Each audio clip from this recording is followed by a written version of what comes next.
बद्रिकाश्रम के तराई क्षेत्र में ग्रीष्म ऋतु का सूर्य अब भूमध्य रेखा से कर्क रेखा की तरफ झुकाव बनाकर चलते हुए अपनी ऊष्मा से प्रकृति को तप्त करता हुआ अग्रसर था। हमराई में बौरों की सुगंध फैलने लगी थी। कोयल की कुहुक वातावरण की नीरवता में रस घोलकर उसे और भी मधुमय बना रही थी। यदा कदा पवन और सूर्य में होड़ सी लग पड़ती। तेज गर्म हवाओं के बवंडर धूल उड़ाते हुए गोल गोल धूल धूल सूखे तिनके पत्तों को ऊंचा उड़ाकर फिर धरा पर बिखेर देते हैं, जो साक्षात द्वापर के तृणावर्त के दृश्य को मूर्तिमान बन याद दिला देते हैं। आजकल के आधुनिक युग के लोग उसे बच्चों को विज्ञान की भाषा में चक्रवात के रूप में परिभाषित करते थे। शास्त्र में पूज्य वृक्ष पीपल, जामुन और आम की तीनों ही देव वृक्ष इस पवित्र पनघट की शोभा बढ़ाते थे। गांव के बुजुर्ग इस स्थान को पंदेर कहा करते थे। आज की तपती दोपहर में जब गांव सिंसुप्त पड़ा हुआ था, बूढ़ी दादी के साथ कुछ लोग साहब दादी के मकान के जिंगले में बैठ कोर्टपीस खेल रहे थे। दूसरी तरफ ताऊजी लोग सीप की बाजी में उलझे हुए थे। पक्ष विपक्ष के पत्तों से दो ढेरियों में ताश के पत्तों का रण सज चुका था। एक ढेरी में 13, दूसरी ढेरी में 11 के अंक वाले पत्ते टूट टूट कर गिर रहे थे। ताश का युद्ध अपने चरम पर था। ये उन बुजुर्गों की उत्तेजित वार्तालाप से समझा जा सकता था। इधर 5 बच्चे पांडवों की तरह दबे पांव पंदेर की तरफ रुख करने की फेर में थे।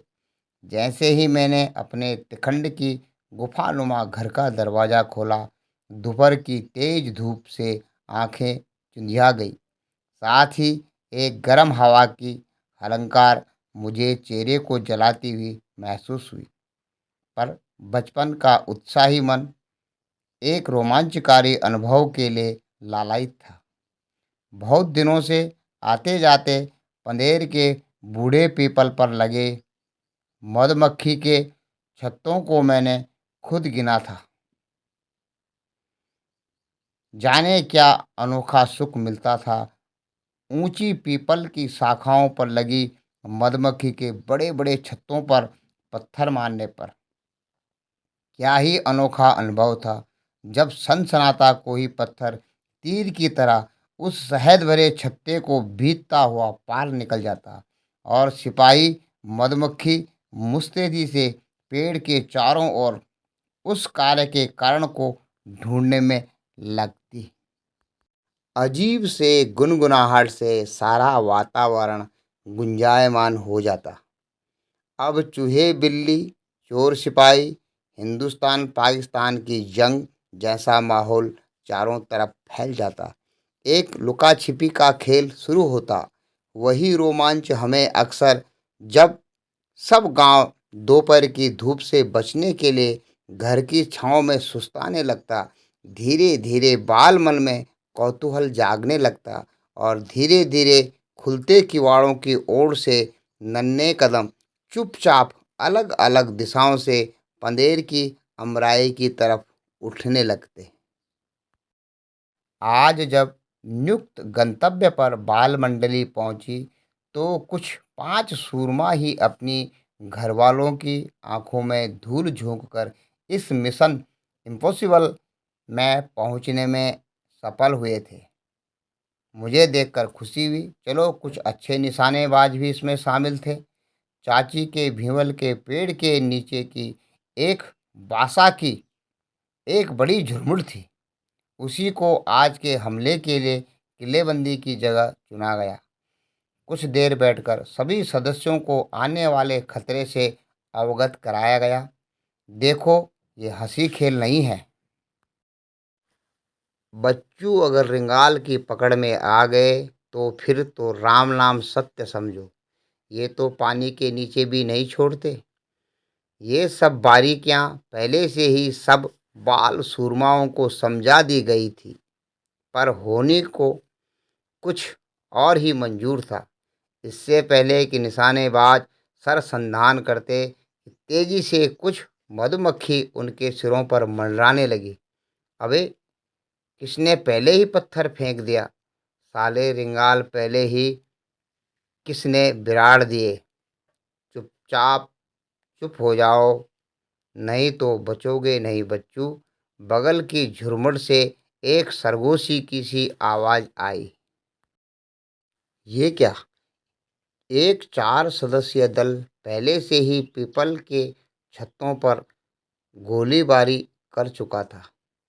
फिर क्या? परिस्थितियों की गंभीरता देखते हुए सब बाल सैनिक अंडरग्राउंड हो गए। 15 मिनट की चुप्पी के बाद जब सब कुछ सामान्य हो गया, तो दोनों पक्षों का मिलाप हुआ। तय हुआ कि दोनों दल एक ही झुरमुट में पूरी तरह से कैमोफ्लाइज कंसीलमेंट करेंगे। फिर क्या था?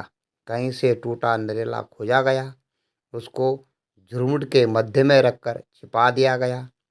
उसके ऊपर घास की टहनियों को लगाकर एक बंद कुटिया की शक्ल दी गई। जब सब तैयारी पूरी हो गई, तब सभी तोपची बाहर आकर पत्थरों की ढेर करने लगे। तब तक शाम काफ़ी ढल चुकी थी। फिर शुरू हुई मद भरे छत्तों पर पत्थरों की गोलाबारी। चांदमारी शुरू हुए कुछ ही देर हुई थी कि काल प्रेरणा से मेरे हाथ से छूटा एक नुकीला पत्थर एक बड़े छत्ते में एक बड़ा सुराख बनाता हुआ पार हो गया। छत्ते के आर पार साफ दिखने लगा। इस कार्रवाई में मक्खियों का एक बड़ा झुंड एक काले गोले की शक्ल में नीचे गिरता हुआ भी देखा गया। फिर क्या था? क्रुद्ध मक्खियाँ टिड्डी दल की तरह चारों ओर छा गई। सारी झुरमुटों में बनी झोपड़ी के ऊपर रिंगालों की गुनगुनाहट तेज हो गई। कुछ देर बाद जान बचाना मुश्किल लगने लगा। पीपल की ठीक जड़ के पास किसी के आने की आहट सुनाई दी थी, पर सिर कौन बाहर निकाले? बड़ी देर तक सभी दुबके रहे। तब तक गांव में मक्खियों का आतंक पहुंच चुका था। अब सबको पता था कि पत्थर मेरा लगा था। लोगों की तेज तेज आवाज़ें भी आने लगी। किसने पत्थर मारा है? छत्ते पर उसकी खैर नहीं है। अब तो जान सामत में फंस गई। उस दिन सांझ तक के धुंधल के तक हम वहाँ से नहीं हिले। जब सुरमई सांझ गांव में उतरने लगी, हमसे पहले हमारी चर्चा वहाँ पहुँच गई थी। उस दिन जो गत हुई कि जीवन में इतनी सुताई कभी नहीं हुई। माँ की मार खाते खाते अधमरे हो गए। साथ ही पता चला कि ताऊ जी एक श्वास के रोग से पीड़ित थे। दूसरे मक्खियों ने उनको आसान शिकार बनाया था। अब तो मक्खियों की एक एक अपराध का बदला हमको हल्दी पिलान बनाकर लिया गया।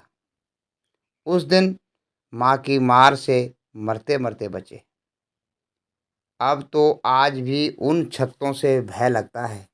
पानी के नीचे क्या, हमको तो धरती पर भी कई आसनों में सोता गया था। कोई ऐसा अंग नहीं जिसको मिठाई न मिली हो। फिर तब से पत्थर फेंकने की आदत ही छूट गई। फिर सेना की रंगरूटों की पीरियड में ग्रेनेड फेंकने के अभ्यास के दौरान ये बात खूब काम आई। उस्ताद लोगों ने बहुत सराहा भी। उनको उसके अंदर छिपे दर्द की कसक की कहानी कहाँ पता थी। वो तो मेरी नन्ही स्मृति का एक मोती बन सदा मेरे साथ रहा और बना मेरे अंतर्मन की माला में एक अविस्मरणीय गुम्फित पुष्प। गुम्फित पुष्प लघु कथा गौतम सिंह बिष्ट, उत्तराखंड। नमस्कार मित्रों, जय हिंद, जय भारत और जय उत्तराखंड। मैं गौतम सिंह बिष्ट, उत्तराखंड हिलांसी यूट्यूब चैनल से आपसे मुखातिब हूँ। और मित्रों, आप सबने इस मेरी बाल कथा को, जो कि मेरे बचपन की एक विस्मरणीय यादगार है, इसे कभी भुलाया नहीं जा सकता है। इस यादगार को एक कहानी के रूप में पिरोकर आपके सामने रखा। आपने इसको सुना, सराहा, इसके लिए मैं आपसे तहे दिल से आपका अभिनंदन वंदन करता हूँ। कि कहा जाता है कि एक दिन बिक जाएगा माटी के मोल, जग में रह जाएंगे प्यारे तेरे बोल।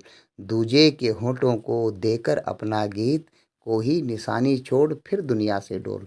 अब इतनी उम्र हमने, आधी उम्र हमने जब काटी है, तो आधा भी समय हमारे पास बाकी नहीं है। हमारे जाने के बाद ये स्मृतियाँ किसी न किसी रूप में यूट्यूब चैनल के माध्यम से या सोशल मीडिया के माध्यम से आपके कानों में अगर गूंजती रहेंगी, तो हमें भी नवजीवन मिलेगा। हम सोचेंगे कि हम आपके उमंगों में, आपके उत्साही मन की तरंगों में आज भी जीवित हैं। और जाने के बाद भी हम आपके यादों में सदा एक लघु कथा के रूप में संजोए एक विवरण होंगे, एक चित्रण होंगे, एक पात्र होंगे, एक चरित्र होंगे। जय हिंद, जय भारत, जय उत्तराखंड, जय श्री राम।